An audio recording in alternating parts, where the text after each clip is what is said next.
Guys ఈరోజు అయితే నేను చాలా ఈజీగా చిటికెలో అయిపోయే చికెన్ పలావ్ ఎలా చేసుకోవాలో చూపిస్తాను నేను. చూసేద్దామా?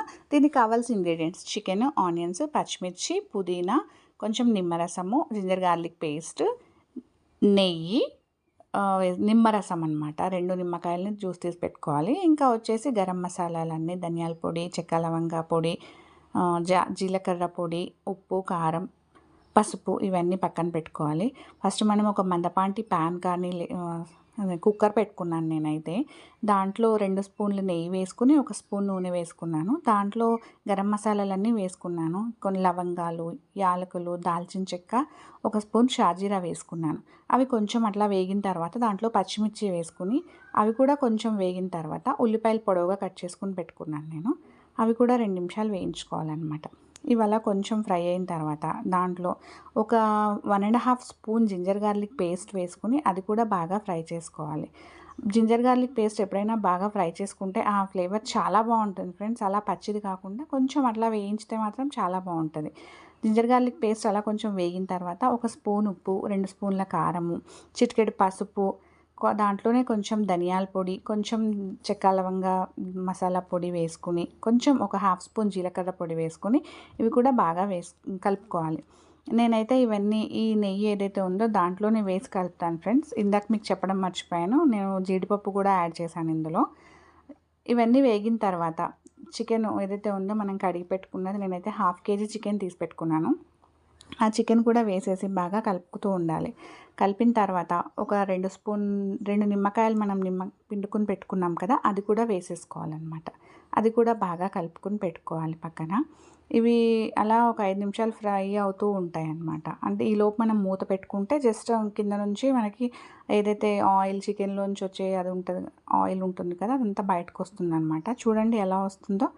ఇలా ఆయిల్ పైకొచ్చే టైంకి మనం అప్పుడు బియ్యం వేసుకోవాలి, కడిగి పెట్టుకున్న బియ్యము. నేనైతే ఒక 1/2 అవర్ ముందే కడిగి పెట్టుకున్నాను.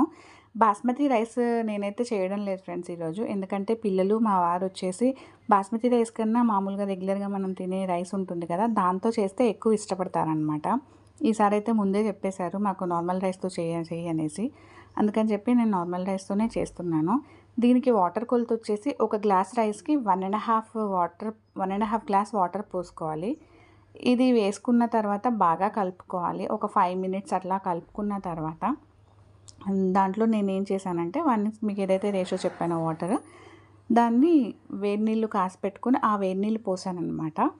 చూడండి వేడిగా పొగలు వస్తున్నాయి కదా, అవే పోసాను. నేనైతే ఎప్పుడు వేడి నీళ్ళే పోస్తాను. ఉప్మాకైనా సరే, బిర్యానీకైనా సరే.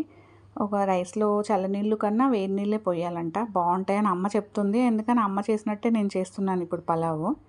ఇలాగే చేస్తుంది అనమాట సేమ్ అమ్మ. దీన్ని కూడా బాగా కలిపి పెట్టుకుని ఒక 2 మినిట్స్ అట్లా అయిన తర్వాత ఉడికొస్తుంది కదా, తొందరగా వచ్చేస్తుంది. ఆ ఉడికొచ్చే టైంకి నేనైతే దీంట్లో 1 స్పూన్ నెయ్యి, కొంచెం పుదీనా, కొంచెం కొత్తిమీర, ఫ్రైడ్ ఆనియన్స్ ఉన్నాయి కదా, అవి కూడా వేసేసుకుని కలిపేసుకుంటాను అనమాట. దీన్ని ఈజీగా చేసే చికెన్ బిర్యానీ అని చెప్పడం కన్నా బ్యాచిలర్స్ కోసం చాలా ఈజీగా అని చెప్పొచ్చు ఫ్రెండ్స్. ఎందుకంటే బ్యాచిలర్స్కి ఇంట్లో కొన్ని ఇంగ్రీడియంట్స్తోనే బాగా చేసుకోవాలని ఉంటుంది కదా, తక్కువ టైంలో కూడా అయిపోతుంది. ఎక్కువ గిన్నెలు అవసరం లేదు, ఇంకా కర్రీ కూడా అవసరం లేదు. కర్రీ వండి అన్నం వండి వాళ్ళకి ఎక్కువ టైం ఉండదు కదా, అందుకని. ఇప్పుడు ఇవన్నీ వేసేసుకుని మూత పెట్టుకుని నేనైతే 2 విజిల్స్ రానిచ్చాను. 2 విజిల్స్ వచ్చిన తర్వాత ఒక 5 మినిట్స్ కూల్ అయిన తర్వాత కుక్కర్ మూత తీసాను. చూడండి అన్నం అయితే ఎంత పొడి పొడిగా ఉందో. దీంట్లోకి కర్రీ అవసరం లేదు, ఏం లేదు. చాలా అంటే చాలా బాగుంటుంది ఫ్రెండ్స్. మూత తీయగానే ఆవిరి వచ్చేసింది ఇట్లా. ఆ వాసనకే ఎప్పుడెప్పుడు తినాలా అనిపించింది. చూడండి ఎంత టెంప్టింగ్గా ఉందో. మా చిన్న పాప అయితే రెడీగా ఉంది, ఎప్పుడెప్పుడు నేను పెట్టేస్తానా తిందామా అని చెప్పేసి. చూడండి ఎంత కలర్ఫుల్గా ఉందో. ఇప్పుడు మా పాపకైతే పెట్టేస్తున్నాను. మీరు కూడా ఒకసారి ట్రై చేయండి ఫ్రెండ్స్, నిజంగా చాలా బాగుంది. ప్లీజ్ ఈ వీడియో కనుక మీకు నచ్చితే లైక్ చేయండి, షేర్ చేయండి, కామెంట్ చేయండి. సబ్స్క్రైబ్ చేయడం మాత్రం మర్చిపోకండి. Thank you.